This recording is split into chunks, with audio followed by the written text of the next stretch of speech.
ये वर्णन किया कि पीछे शास्त्र का तात्पर्य किसमें, ब्रह्म में है। और जन्माद्यस्यता सूत्र, इस सूत्र के माध्यम से सिद्ध किया कि परमात्मा से जगत की उत्पत्ति होती है। इस जगत का कारण कौन है, परमात्मा।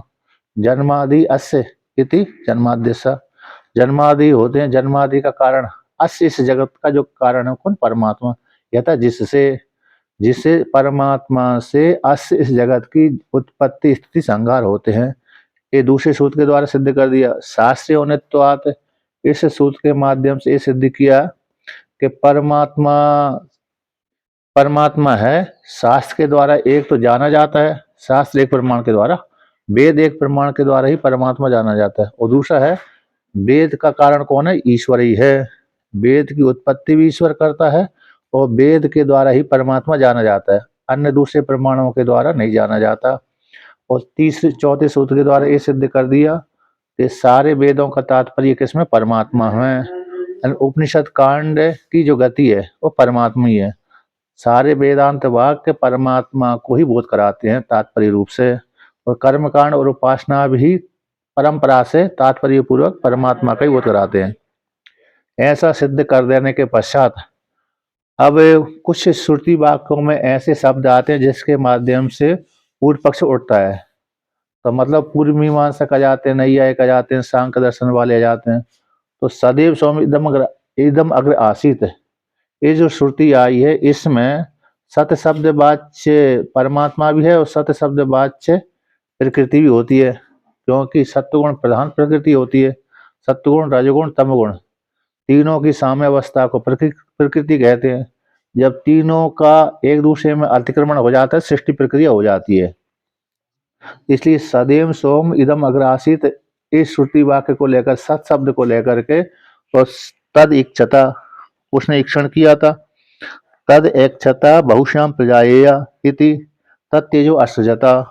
तो तद इच्छता, उस प्रकृति ने, यहाँ पर श्रुति के अनुसार तो ईश्वर ने ईक्षण किया, किंतु सांख्य दर्शन वाले कहते हैं कि ईक्षण क्रिया ब्रह्म में नहीं हो सकती, क्योंकि ब्रह्म तो असंग कूटस्थ निर्वय है। तो उसमें ईक्षण क्रिया कहाँ से हो सकती है। ज्ञान शक्ति और क्रिया शक्ति धर्म किसके, प्रकृति के होते हैं। इसलिए प्रकृति ही संपूर्ण जगत के प्रति कारण है, ब्रह्म संपूर्ण जगत के प्रति कारण नहीं है। क्योंकि तत्तेज असृजता, उसने तेज की सृष्टि करी। अब तेज की सृष्टि जब करेगा ईश्वर, तो तेज की सृष्टि करी तो तेज तो कैसा है, पंचभूतों का विकार ही है। तो इसलिए प्रकृति का ही विकार तेज कहलाता है, प्रकृति का विकार ही तेज कहलाता है। इसलिए ब्रह्म का विकार तो कोई है नहीं है। इसलिए संपूर्ण जगत के प्रति कारण कौन है, प्रकृति है। इसलिए वेदांत वाक्य भी परमात्मा को बोध न करा करके प्रकृति का ही बोध कराते हैं। इसलिए पुरुष की सन्निधि मात्र से, पुरुष की सन्निधि मात्र से प्रकृति जगत के प्रति कारण बनती है, ऐसा पूर्व पक्षी का मत है। अब उसी को और कहते हैं। तो 225 नंबर पृष्ठ से चलेगा, शुरुआत ही है।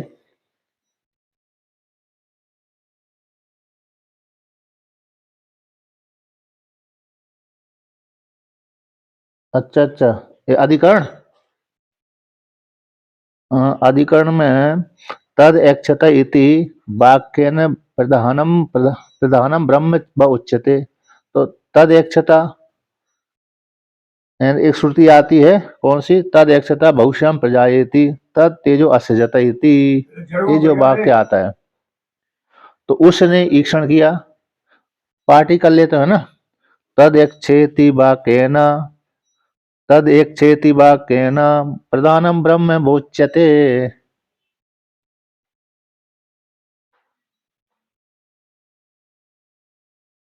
ज्ञान क्रिया शक्ति मत्वात् प्रधानम सर्व कारणम।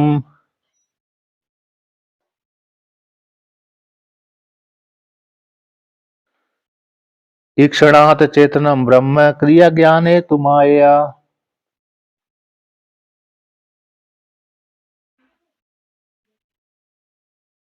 आत्म शब्दात्म, आत्म शब्दात्मतादात्मे प्रधानस्य विरोधिनी।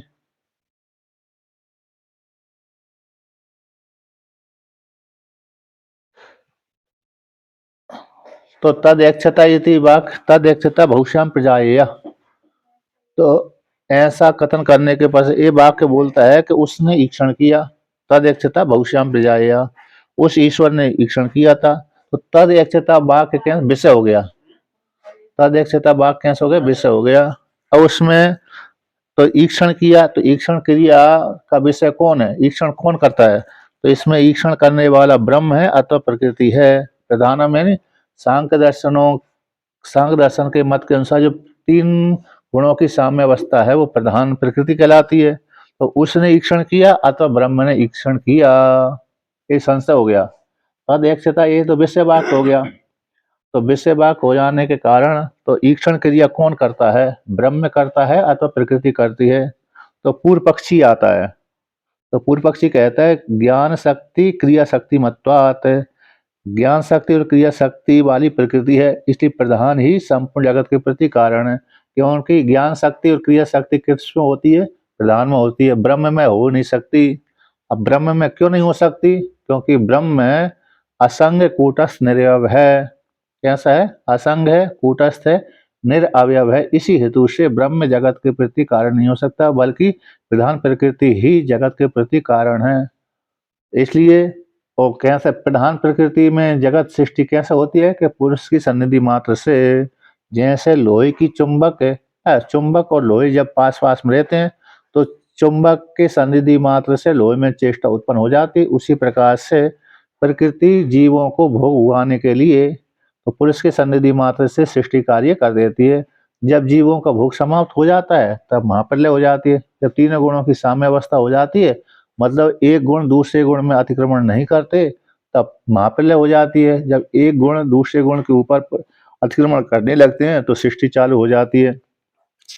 जब तीनों गुण जैसे एक एक लाइन में, जैसे एक तार में, मतलब एक दंड में अथवा लोहे के छड़ में, एक छड़ में तीन रिंग डाल देते हैं, तो तीन रिंग जब आपस में मतलब एक दूसरे के ऊपर अतिक्रमण नहीं करती बल्कि अपनी सीमा में घूमती रहती हैं, तब सृष्टि प्रक्रिया नहीं होती।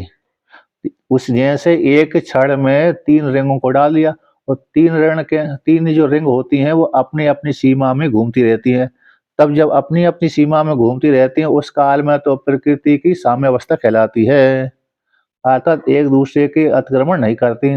तो अतिक्रमण न करने के कारण उस काल में महाप्रलय बना रहता है।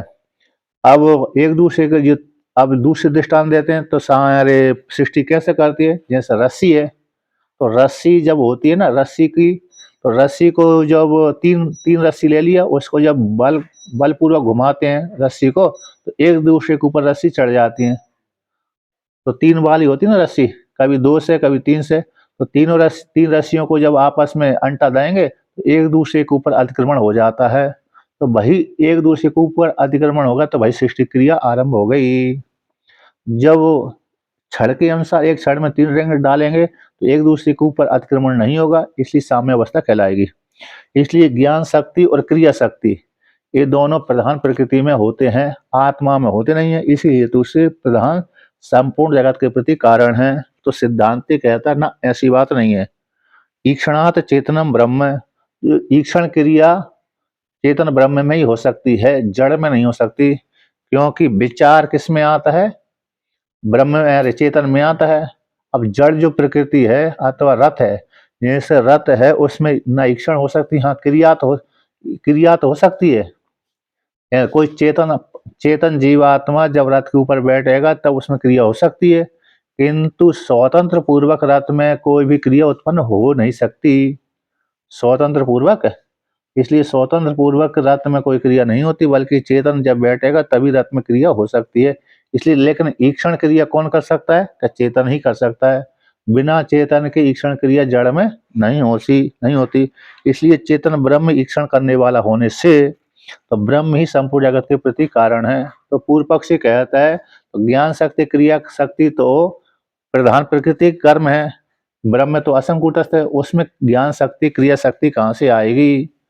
तो सिद्धांति कहता है कि ज्ञान शक्ति और क्रिया शक्ति तो माया के द्वारा उत्पन्न हो जाते हैं, माया को लेकर के ब्रह्म में आरोप हो जाते हैं। तो माया के भीतर बैठ करके परमात्मा तीन गुण वाली जो माया है, प्रकृति है, उसमें बैठ करके परमात्मा में क्रिया शक्ति उत्पन्न हो जाती है और ज्ञान शक्ति उत्पन्न हो जाती है। जैसे चेतन जीव आत्मा जब शरीर में प्रवेश कर जाता है ना, अनेन जीवन आत्मन प्रवेश्य, तो इस प्रकार से जब शरीर में प्रवेश कर गया माया के माध्यम से, तो उसी फिर बाद में शरीर में चेष्टा हो जाती है, शरीर में क्रिया शक्ति भी आ जाती है और ज्ञान शक्ति। मैं खा रहा हूँ, मैं पी रहा हूँ, मैं सुन रहा हूँ, तो ये शक्ति भी माया के द्वारा उत्पन्न हो जाती है। माया का कार्य स्थूल शरीर हो गया, माया का कार्य अनिर्वचनीय, माया का कार्य है स्थूल शरीर। स्थूल शरीर में प्रवेश कर जाने से उस परमात्मा में क्रिया शक्ति ज्ञान शक्ति दोनों ही उत्पन्न हो जाती हैं। इसलिए ब्रह्म ही संपूर्ण जगत के प्रति कारण है। और दूसरा हेतु दे दिया कि आत्म शब्द और आत्म तादात्म्य, आत्म शब्द का प्रयोग किया गया और आत्मा के साथ तादात्म्य किया गया। तो कौन सा आत्म शब्द और आत्म तादात्म्य किया गया है? शरीर के साथ तादात्म्य बुद्धि हो जाती है। और आत्म शब्द का अनेन जीवेन आत्मन अनुप्रवेश्य नाम रूपे व्याकरवाणी, ये श्रुति वाक्य छांदोग्य उपनिषद का 6 अध्याय का प्रसंग है। तो अनेन जीवन आत्मन अनुप्रवेश्य नाम रूपे व्याकरवाणी, ये श्रुति नीचे की टिप्पणी में दिए कि उस परमात्मा ने, आत्मा ने जीव रूप से इस शरीर के भीतर प्रवेश किया और नाम रूपों का व्याकरण किया। तो इस प्रकार से, तो इसलिए चेतन परमात्मा में ही जगत के सृष्टि करने की सामर्थ्य है, प्रधान प्रकृति में नहीं है। और दूसरा प्रधान से विरोधिनी, यदि आत्मा को प्रधान नहीं कह सकते, आत्मा का प्रधान के साथ परस्पर विरोध है। आत्म शब्द और प्रकृति जड़ को हम आत्मा नहीं बोलते, प्रकृति जड़ को हम आत्मा नहीं बोलते, बल्कि आत्मा को ही आत्मा बोलते हैं। इसलिए प्रधान को यदि मानेंगे तदक्षता इस वाक्य के माध्यम से, सदैव सौम्यदम आसीत इसके माध्यम से, तो विरोध हो रहा है। इसलिए प्रधान प्रकृति जगत के प्रति कारण नहीं है, बल्कि ब्रह्म ही जगत के प्रति कारण है। तो ये वाक्य ब्रह्म का ही बोध कराता है, ईश्वर का ही बोध कराता है, प्रधान प्रकृति का बोध नहीं कराता। क्योंकि प्रधान प्रकृति का वेद ने स्वीकार किया ही नहीं है। सांख्यों की जो प्रकृति है उस प्रकृति को वेद स्वीकार करता ही नहीं है। अशब्दम है ना, इसके सूत्र के माध्यम से कहेंगे क्योंकि अप्रमाणित है। इस प्रकार से वर्णन किया। अब पुनः आगे वर्णन करते हैं। तो यहाँ पर पूर्व अधिकरण के साथ इस अधिकरण की आक्षेप संगति है। जैसे पूर्व अधिकरण में तो सारे वेदांत वाक्य परमात्मा को बोध कराने वाले हैं, तो यहाँ पर तदेक्षता भविष्याम प्रजाए इत्यादि के माध्यम से तत्तेजो अश्रता, तो पूर्व पक्षी कहते नहीं, जगत के प्रति कारण कौन है? प्रधान प्रकृति है। और पूर्व अधिकरण में ब्रह्म ही संपूर्ण जगत के प्रति कारण था और सारे वेदांत वाक्य परमात्मा को बोध करा रहे थे। इसलिए पूर्व अधिकरण के साथ इस अधिकरण की आक्षेप संगति बैठती है। पूर्व अधिकरण में सिद्धांत पक्ष है और आगे के अधिकरण में पूर्व पक्ष है। जब समानता होती है तो सापेक्ष समानता होती है तो कैसी हो जाती संगति? सापेक्ष संगति। उसी की अपेक्षा कर रही है। एक वाक संगति, सापेक्ष संगति। जब विरोध होता है तो आक्षेप संगति। इस प्रकार से अब भगवान भास्कर इसका व्याख्यान करते हैं। तो यहाँ जब तक सूत्र नहीं आता तब तक पूर्व पक्ष चलेगा। तो पहले सिद्धांत वर्णन कर देते हैं कि पूर्व अधिकरण में क्या सिद्ध किया है, चौथे अधिकरण में क्या सिद्ध किया गया है, इसको सिद्ध कर रहे हैं। एवं तावद वेदांत वाक्यानाम ब्रह्मात्म अवगति प्रयोजनानाम ब्रह्मात्मनि ही तात्पर्येण समन्वितानाम अंतरेण अपि कार्य अनुप्रवेशम ब्रह्मणि पर्यवसानम उक्तम। एवं तावत, इस प्रकार से प्राप्त हो जाने पर वेदांत वाक्य जितने भी उपनिषद कांड है वो सारे उपनिषद कांड का इन वेदांत वाक्यों का ब्रह्म आत्म अवगति प्रयोजनानाम, जीवात्मा परमात्मा के ऐक्य बोध कराने वाले ऐक्य ही प्रयोजन है, सुख की प्राप्ति दुख की निवृत्ति। तो ब्रह्मात्म ऐक्य, जीवात्मा और परमात्मा के एक रूप अवगति प्रयोजन वाले जो वेदांत वाक्य हैं, उन वेदांत वाक्यों का ब्रह्म आत्मनि, ब्रह्म रूप आत्मा में, ब्रह्म रूप जो आत्मा, उस आत्मा में तात्पर्य पूर्वक समन्विता नाम, तात्पर्य रूप से ये सारे वेदांत वाक्य ब्रह्म रूप आत्मा में समन्वित होते हैं। कि अंतरेण अपि, कार्य में अनुप्रवेश के बिना भी, कार्य में अनुप्रवेश के बिना भी सारे वेदांत वाक्य तात्पर्य रूप से ब्रह्मणि पर्यवसानम, ब्रह्म में ही पर्यवसान होता है वेदांत वाक्यों का, ऐसा उक्तम कथितम पहले कह दिया गया है।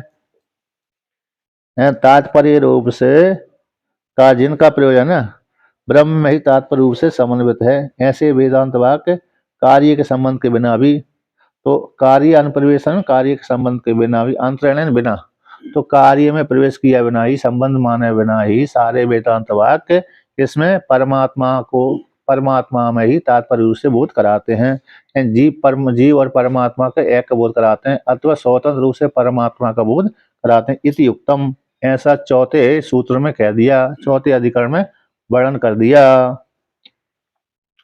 अब कहते हैं और भी, ब्रह्म च सर्वज्ञम सर्वशक्ति जगत उत्पत्ति स्थिति नाश कारणम इति युक्तम, दूसरे सूत्र के माध्यम से, किसके सूत्र के माध्यम से, चौथे सूत्र के माध्यम से, सारे वेदांत वाक्य तात्पर्य रूप से ब्रह्म अवसान वाले हैं, ब्रह्म जीवात्मा परमात्मा को एक बोध कराने वाले हैं, तात्पर्य रूप से परमात्मा का बोध कराते हैं, और सारे वेदांत वाक्यों की गति कौन है, परमात्मा ही है, ऐसे वर्णन कर दिया।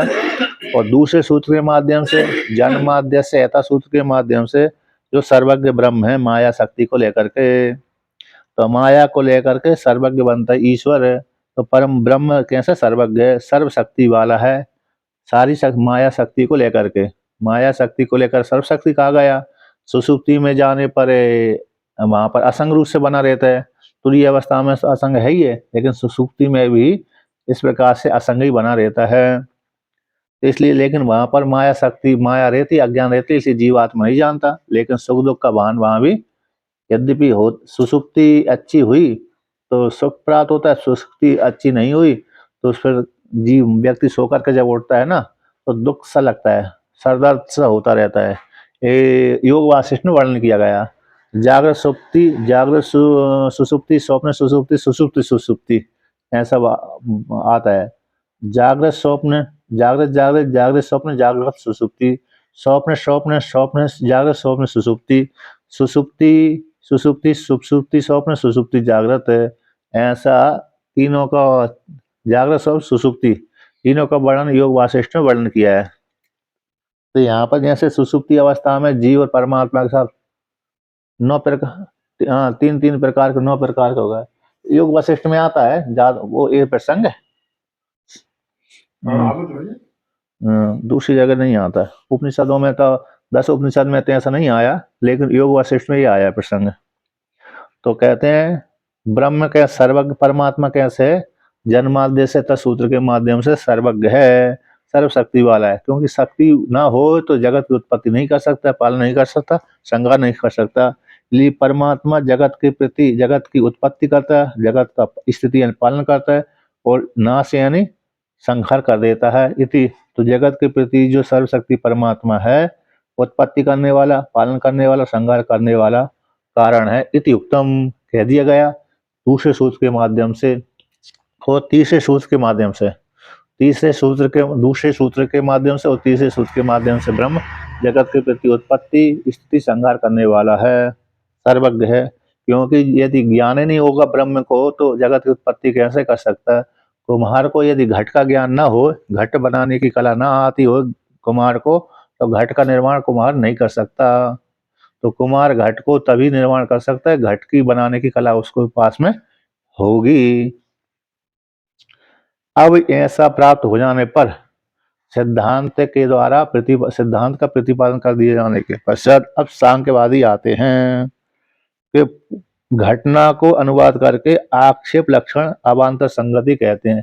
किस कारण से संगति, अवान्तर संगति, आक्षेप लक्षण, आक्षेप लगाते हुए, दोष लगाते हुए, तो अवान्तर संगति को कहते हैं।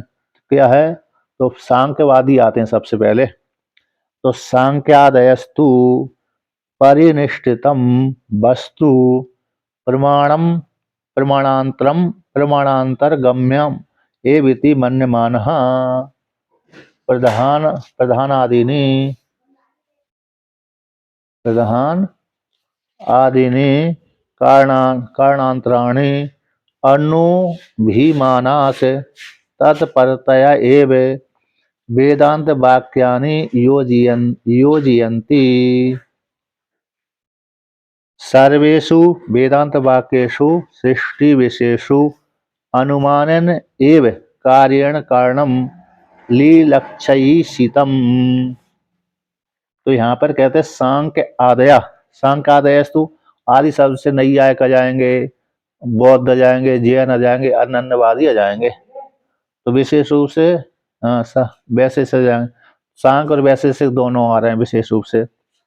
तो कहते हैं ये सांख्य आदिवादी हैं, पूर्व पक्षी के रूप में आए हैं, क्योंकि पूर्व पक्षी का जब प्रतिपादन नहीं करेंगे, व्याख्यान नहीं करेंगे तो समझ में नहीं आएगा। तो उनमें क्या कमी है पूर्व पक्षियों में, ये ज्ञान नहीं होगा। जब पूर्व पक्षी का यदि ज्ञान नहीं होगा तो फिर कभी कभी व्यक्ति पूर्व पक्षी के मत को स्वीकार कर सकता है, इसलिए पूर्व पक्षी के दोषों को बताना अनिवार्य हो जाता है। पूर्व पक्षी के सिद्धांत में यदि दोष नहीं निकाला जाएगा तो फिर व्यक्ति वो पूर्व पक्षी के सिद्धांत को स्वीकार कर लेता है। जब तक हम दूसरे की कमी को उजागर नहीं करेंगे तब तक है दूसरे वाले व्यक्ति के प्रति दूसरे वाले व्यक्ति मेरे आस्था करते रहेंगे। जब हमने उनके दोषों को उजागर कर दिया तो उसके प्रति जो आस्था बैठी रहती थी वो आस्था समाप्त हो जाती है। इसलिए पूर्व पक्षी के दोष को बताना अनिवार्य हो जाता है। तो ये पूर्व पक्षी क्या मानते हैं कि परिनिष्ठितम वस्तु, जो परिनिष्ठित वस्तु को ना ब्रह्म वस्तु है ना, जगत के प्रति कारण है। तो प्रमाणांतरम गम्यति, जो सिद्ध वस्तु जगत के प्रति कारण ब्रह्म आदि है तो प्रमाणांतर गम्यति दूसरे प्रमाणों के द्वारा। तो प्रमाणांतर गम्यति मतलब कौन हो गया कि अनुमान प्रमाण के द्वारा लक्षित हो जाती है। तो जो सिद्ध वस्तु है प्रमाणांतरों के द्वारा, वेद एक प्रमाण को छोड़कर के नहीं, अनुमान आदि प्रमाणांतरों के द्वारा भी जानी जाती। इति मन्यमाना, इस प्रकार से मानते हुए प्रधान आदि नहीं, तो प्रधान आदि जो कारण है कौन है, प्रधान आदि, क्योंकि प्रधान प्रकृति अनुमान के द्वारा गम होती है। कार्य को देख करके कारण का ज्ञान हो जाता है। यदि पुत्र गोरा है तो समझ जाना चाहिए उसकी माता पिता जरूर गोरे होंगे। यदि पुत्र ही काला है तो पुत्र काला है तो उसके माता पिता जरूर कैसे हो जाएंगे, काले होंगे, तभी उसका काला पुत्र पैदा हुआ। इसलिए कार्य को देख करके कारण का ज्ञान अनुमान कर लिया जाता है। इसलिए जो सिद्ध वस्तु है प्रमाणांतर के द्वारा गम हो जाती है, ऐसा मानते हुए। तो प्रमाणांतर कौन हो गए, कह रहे अनुमान आदि प्रमाण। तो अनुमान आदि प्रमाण के द्वारा कौन जाना जाता है कि प्रधान प्रकृति। तो प्रधान आदि नहीं, जो कारणांतराणी दूसरे कारण है, जगत के प्रति कारण है। सिद्ध वस्तु कौन होगा, संपूर्ण जगत है, क्योंकि ब्रह्म ईश्वर ने जगत के प्रति कारण बनता है, जगत को उत्पन्न किया है। तो ब्रह्म तो सीधा सीधा चक्षु इंद्रिय का विषय बनता नहीं है, वेद के द्वारा ही विषय बनता है, वेद के द्वारा ही जाना जाता है।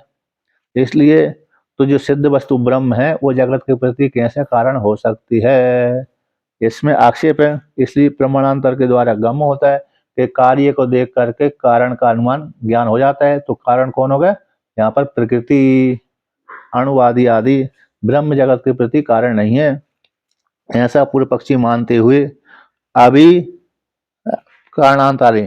तो कारणांतराणी कौन हो गए, प्रधान हो गए, नैयायिक आदि हो गए, प्रधान प्रकृति हो गई, और जो परमाणुवाद आदि हो गए, अणुवाद परमाणुवाद को लेकर के। तो ऐसा दूसरे कारणांतरों के द्वारा सिद्ध वस्तु का ज्ञान हो जाता है। तो उसमें अभिमान करते हैं कौन, अनुभीमानास का तो अनुमाना, ऐसा अनुमान करते हैं कि दूसरे प्रमाणों के द्वारा, प्रत्यक्ष आदि प्रमाण को छोड़ करके अनुमान आदि प्रमाण के द्वारा, अथवा प्रत्यक्ष प्रमाण के द्वारा, अनुमान प्रमाण के द्वारा, अरे और कौन से, सादृश्य प्रमाण के माध्यम से, इत्यादि प्रमाणों के माध्यम से उस वस्तु का ज्ञान हो जाता है। परिनिष्ठ सिद्ध वस्तु का, जगत का कारण, जगत रूप कार्य को देख करके कारण का ज्ञान हो जाता है। जो सिद्ध वस्तु प्रधान प्रकृति है ब्रह्म भी है, ब्रह्म भी सिद्ध वस्तु है, प्रधान प्रकृति भी सिद्ध वस्तु है, उसका ज्ञान कैसे अनुमान प्रमाण के द्वारा हो जाता है। तो ऐसे अनुमान करते हुए, अनोभिमान हस का तो गए अनुमान करते हुए, तो अनुमान के माध्यम से जो सिद्ध वस्तु का ज्ञान दूसरे प्रमाणों के द्वारा हो जाता है। तो कहते तत्परतया एवं, अभिमान करते हुए तत्परता है। तो अनुमान परक लेते हुए वेदांत वाक्यानि, जो अन्य वेदांत वाक्य भी उसी प्रकार से जोड़ लेना चाहिए। कैसे सिद्ध वस्तु का ज्ञान अनुमान आदि प्रमाण के द्वारा होता है, उसी तो प्रधान प्रकृति कार्य को देख करके कारण का ज्ञान हो जाता है। उसी प्रकार से जगत की उत्पत्ति आदि है, ये किसके द्वारा, ईश्वर के द्वारा न होकर के बल्कि प्रधान प्रकृति के द्वारा अथवा नैयायिकों के अनुसार परमाणु के द्वारा हुई है। ऐसा इसलिए जगत के प्रति कारण कौन है, ब्रह्म न होकर के प्रधान प्रकृति अथवा अणु परमाणु आदि जगत के प्रति कारण हो सकते हैं, बल्कि ब्रह्म जगत के प्रति कारण नहीं हो सकता। इस प्रकार से जोड़ लेना चाहिए। तो अन्य वेदांत वाक्यों को उसी प्रकार से जोड़ लेना चाहिए। जैसे यहाँ पर कौन से वाक्य से तदेक्षता तत्तेजो असृजता इत्यादि वाक्यों में प्रधान प्रकृति दिख रही है और शरीर सौम्य, इसमें भी सत शब्द का माध्यम से ज्ञान हो रहा है। उसी प्रकार से अन्य वेदांत वाक्य भी किसके, प्रधान प्रकृति को बोध कराने वाले हैं, ऐसा जोड़ लेना चाहिए उसी को। क्योंकि ब्रह्म तो भाई उसमें क्रिया शक्ति ज्ञान शक्ति का संबंध नहीं हो सकता, इसलिए प्रधान प्रकृति ही जगत के प्रति कारण हो सकती है। उसमें हेतु दे दिया, शक्ति का ज्ञान ब्रह्म में नहीं हो सकता। तो 225 नंबर पृष्ठ में पहली टीका की पंक्ति है कि भावतु सिद्धे वेदांता नाम समन्वय। वेदांत वाक्यों का सिद्ध वस्तु में ब्रह्म में, सिद्ध जो ब्रह्म है उसमें समन्वय हो। वेदांत वाक्यों का सिद्ध वस्तु जो ब्रह्म है उसमें समन्वय हो, उससे कोई समस्या नहीं है।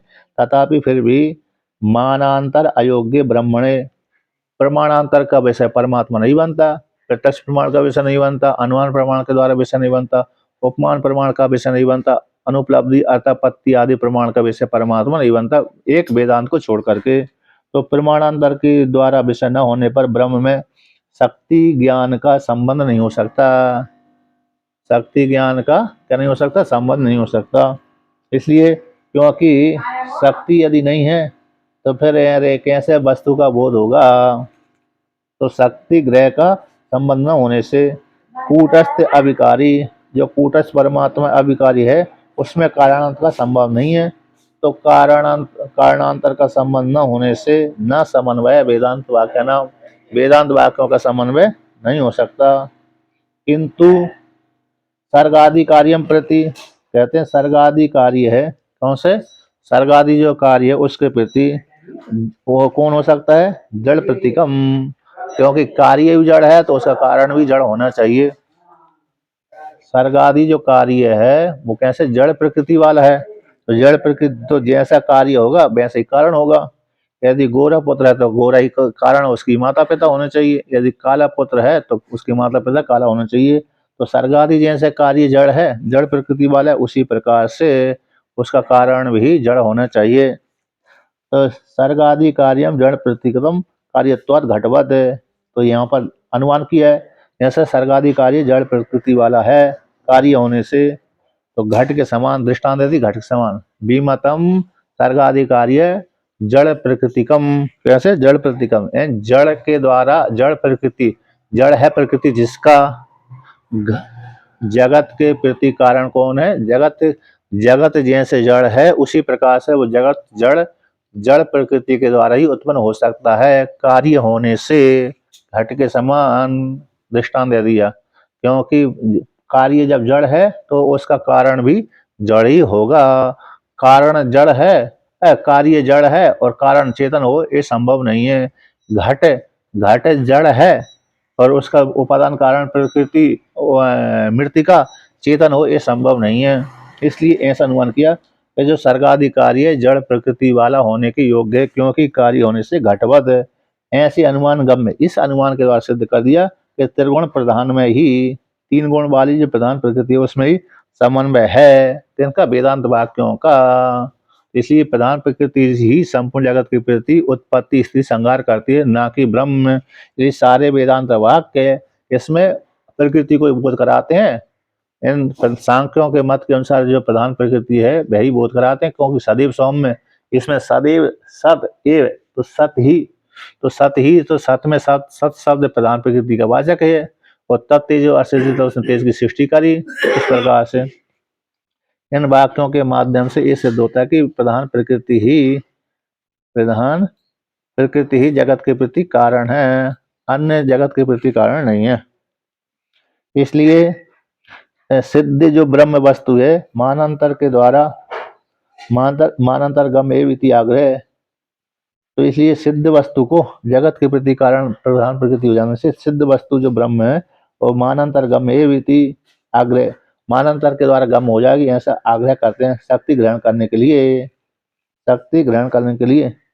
तो जगत के प्रति जगत भी सिद्ध हुआ है, तो मानांतर के द्वारा गम है, अनुमान आदि प्रमाण के द्वारा गम है, तो अनुमान आदि के द्वारा गम हो जाने से, तो इसलिए तो यहाँ पर कहते हैं अनुमान के द्वारा जगत के प्रति कारण कौन, सिद्ध वस्तु जो प्रधान प्रकृति मान लेना चाहिए। तो शक्ति ग्रहण करने के लिए, तो बिना शक्ति के माध्यम से अरे जगत आदि की उत्पत्ति नहीं हो सकती। इसलिए अतः इसी हेतु से प्रधान आदि में ही अनुमान उपस्थित है। प्रधान आदि में कैसे, क्योंकि ब्रह्म तो सिद्ध वस्तु कैसे कूटस्थ असंग है, उसमें विकार उत्पन्न नहीं हो सकता। सिद्ध वस्तु प्रमाणांतर के द्वारा जानने योग्य, ऐसा आग्रह उसमें शक्ति ग्रहण के लिए। सिद्ध वस्तु है ना, सिद्ध वस्तु जो होती है ब्रह्म आदि है, कूटस्थ है, अथवा प्रधान प्रकृति है, वो प्रमाणांतर के द्वारा गम्य है। इति जो आग्रह जो ऐसे स्वीकार किया गया है सिद्ध वस्तु को, सिद्ध वस्तु कौन हो जाएगी, अरे भूत सिद्धि हो, जगत भी है और प्रधान प्रकृति भी है और ब्रह्म भी है, तो प्रमाणांतर के द्वारा गम्य, तो मानांतर यानी प्रमाणांतर के द्वारा गम्य, तो प्रमाणांतर के द्वारा गम्य मतलब अनुमान आदि प्रमाण के द्वारा, तो अनुमान आदि प्रमाण के द्वारा अरे कौन हो जाएगा, प्रधान प्रकृति भी जानी जाती है और पुरुष भी जान लिया जाएगा। पुरुष भी, क्योंकि कर्ता भोक्ता सुखी दुखी कौन हो जाए, तो सुखी दुखी ईश्वर आत्मा हो जाएगी, सुख वाली दुख वाली प्रकृति भोग उगाने वाली हो जाएगी। इसलिए सिद्ध वस्तु जो ब्रह्म वस्तु है और प्रधान प्रकृति है मानांतर के द्वारा गम्य है। इति ऐसा जो आग्रह है शक्ति ज्ञान के लिए, शक्ति ग्रहण करने के लिए, शक्ति ग्रहार्थ में शक्ति ज्ञान, शक्ति का ग्रहण करने के लिए है, ऐसा पूर्व पक्षी कहता है। अतः इसी हेतु से, तो क्योंकि प्रधान प्रकृति जीवात्मा को भोग भोगाती है, सांख्य मत के अनुसार प्रधान प्रकृति ही पुरुष को भोग देती है और मोक्ष भी देती है, इस प्रकार से। इसलिए सिद्ध वस्तु जो प्रधान प्रकृति है मानांतर के द्वारा गम्य है, ऐसा जो आग्रह किया गया स्वीकार किया गया शक्ति ज्ञान के लिए ही है। अतएव इसी कारण से प्रधान आदि में अनुमान उपस्थित होता है, शक्ति ग्रह का संभव हो जाने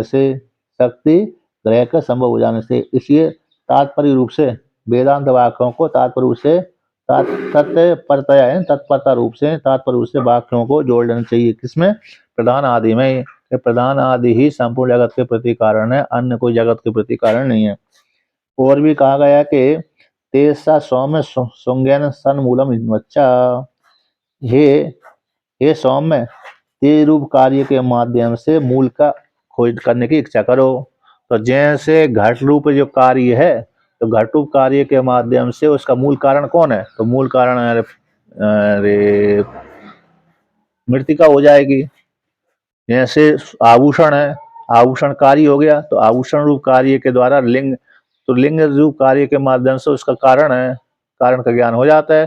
तो लिंग रूप कार्य के माध्यम से सोना हो गया, सोना अरे कार्य कारण हो गया और उसका कार्य आभूषण हो गया। तो जो आभूषण बना हुआ है, आभूषण किसी ना किसी से बना हुआ होगा, तो उसका कारण कौन हो गया, तो कार्य के देकर के कारण का ज्ञान हो जाता है। तो सोने के आभूषण के माध्यम से वो सोने का ज्ञान हो जाता है। मृतिका के द्वारा उत्पन्न हुआ घट के माध्यम से मृतिका के ज्ञान हो जाता है। इसलिए जितनी भी श्रुतियां हैं शुंग रूप लिंग के माध्यम से कारण का स्वतः ही अन्वेषण दिखलाती हैं। इसी हेतु से मानव के द्वारा सिद्ध हुआ कि जगत के प्रति कारण कौन है? प्रधान प्रकृति है। उसी को यहाँ पर 226 नंबर पृष्ठ पे कहते हैं भाष्य में कि सर्वेषु वेदांत वाक्येषु, जितने भी सारे वेदांत वाक्य हैं सृष्टि विषय में, सृष्टि को विषय करने वाले वेदांत वाक्य हैं। हाँ,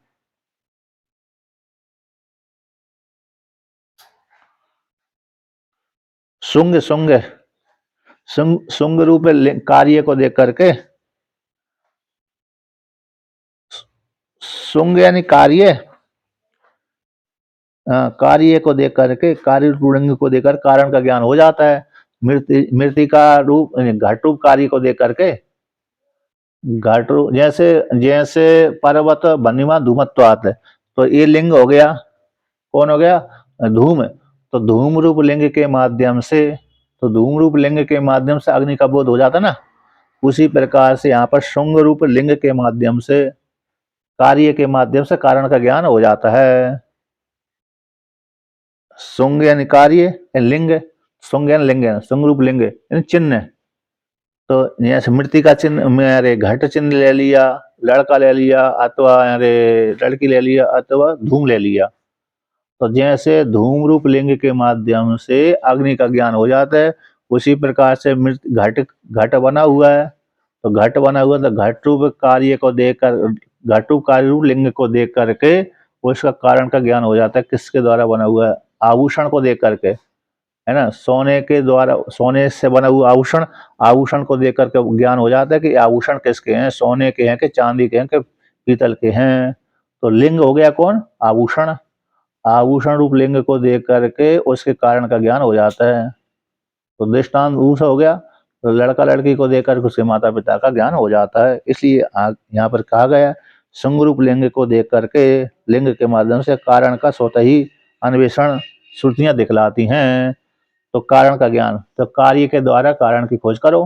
किसी का लड़का लड़की घूम रहे थे, आसपास में कोई स्त्री पुरुष दिख नहीं रहे थे, जब नहीं दिख रहे थे तो कहते हैं कि ये लड़का को कारण को ढूंढो कि कहीं ये लड़का खो गया, तो इसका पता लगाओ किसका पुत्र है ये, है ना। जैसे मेला में घूम घूम घूम जा गुम हो जाता है ना लड़का लड़की, तो फिर जो, तो वहां पर जाते हैं, मतलब वहां पर जो, जहाँ पर अनाउंस आदि होता है, तो ये लड़का लड़की किसके हैं, इसका नाम ये है, ये नाम है। तो कारण का अनुमान लगाते हैं, कारण का ज्ञान कराते हैं कि ये लड़का ऐसा रंग वाला है, रूप वाला है, जिसका खो गया है, तो वो इसको ले जाए। तो जो कार्य कौन हो गया?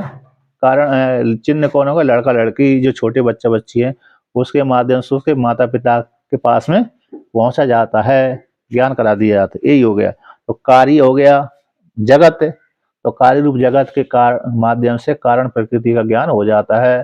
तो घट रूप उत्पन्न हुआ है, तो घट का कारण कौन है? मृतिका है। और मृतिका किससे उत्पन्न हुई है? तो उसका मूल को खोज करो। तो मूल का खोज कौन हो गया? प्रधान प्रकृति। तो प्रधान प्रकृति ही संपूर्ण जगत के प्रति कारण है। इस प्रकार से अब उसी को आगे कहते हैं, इसी सारे वेदांत वाक्य से सृष्टि विषय में, सृष्टि को विषय कर, सृष्टि को विषय करने वाले जो वेदांत वाक्य, उसमें अनुमान एन एव कारण, अनुमान एन एव कार्य, अनुमान रूप, अनुमान के द्वारा, अनुमान प्रमाण के द्वारा कार्य, अनुमान रूप जो कार्य है उसके द्वारा ही कारणम, जो कारण है, तो कारण को लीलक्षयिषितम, खोज करने की इच्छा को दिखलाते हैं, लक्षण करने की इच्छा से, प्राप्ति कराने की इच्छा से, है ना। कौन सी? बोध कराने की इच्छा से। लक्ष्य, लक्ष्य धातु है तो सन प्रत्यय इच्छार्थम होता है। तो जो लक्षण के माध्यम से लक्ष्य की खोज कराते हैं, खोज कराने की इच्छा से सारे वेदांत, तो कार्य रूप अनुमान के द्वारा कारण का बोध कराते हैं, कराने की इच्छा करते हैं। सारे वेदांत वाक्य सृष्टि को विषय करने वाले वेदांत वाक्य अनुमान प्रमाण रूप कार्य के माध्यम से कारण को बोध कराने की इच्छा करते हैं। ये हुआ। तो कारण कौन हो गया? प्रधान प्रकृति हो गई, नैयायिक आदि के अनुसार हो गए। अब उसी को वर्णन करते हैं। तो कौन कौन पूर्व पक्षी आए हैं?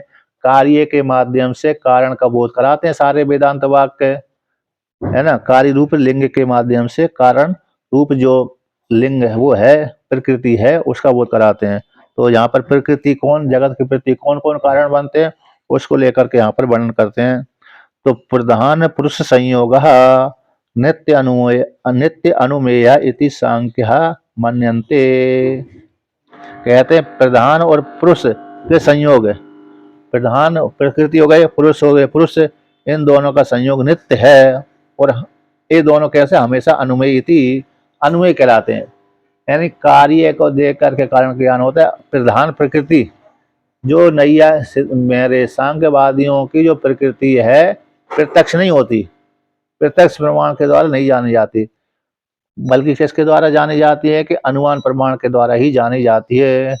और पुरुष भी असंग है, तो पुरुष भी असंग है तो भाई फिर सिद्ध वस्तु है वो भी, तो वो भी प्रत्यक्ष चक्षु आदि इंद्रिय का वैसा नहीं बनता, बल्कि अनुमान आदि के माध्यम से ही उसका ज्ञान होगा। सांख्य दर्शन के अनुसार, सांख्य दर्शन के अनुसार कैसा हो गया, अनुमान आदि प्रमाण के द्वारा ही उसका बोध होगा। प्रत्यक्ष चक्षु आदि इंद्रिय का वैसे वो नहीं है, क्योंकि असंग ही अयम पुरुषा, ऐसा सांख्य दर्शन का सूत्र है। जब असंग है तो फिर चक्षु इंद्रिय के साथ संबंध कैसे बनेगा, तो लक्षणा के द्वारा ही उसका ज्ञान होगा भाई। जैसे कार्य को देख करके, कार्य को देख करके उसका ज्ञान, कारण का ज्ञान हो जाता है, उसी लक्षण ही तो है।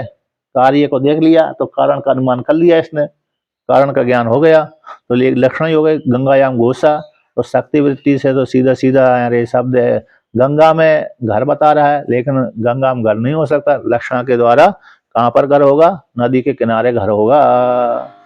तो अनुमान के द्वारा, अनुमान प्रमाण के द्वारा लक्षण के माध्यम से हमने क्या सिद्ध कर दिया, तो वो गंगा के किनारे घर का अनुमान कर लिया, ज्ञान हो गया। उसी प्रकार से जगत के प्रति जो कारण कौन है, प्रधान प्रकृति है। तो भाई प्रधान प्रकृति जीवात्मा को सुख दुख का भोग भोगाती है, सुख भोग भी देती है और मोक्ष भी देती है।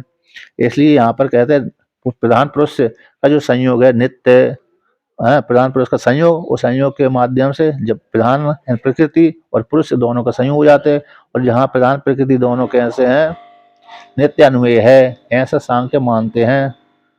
सांख्य क्या मानते, इस प्रकार से मानते हैं। यानी यहाँ पर और क्या कहा गया, प्रधान पुरुष और उनका संयोग, प्रधान पुरुष और उनका संयोग है, प्रधान है पुरुष और उनका संयोग कैसे, अनुमान गम्य है। प्रधान हिंदी में भी यही कहा गया है, प्रधान प्रकृति पुरुष और उनका दोनों का संयोग नित्य ऐसा अनुमान गम्य है, अनुमान गम्य ऐसा मानते हैं। अब ये सिद्धांत जान लेंगे, इनका पक्ष है कौन का, ये सिद्धांत अरे नहीं है, अरे कपिल मुनि के साथ का जो सिद्धांत है, इस सिद्धांत उनके मत का जो सिद्धांत यहाँ पर पुष्ट हो गया,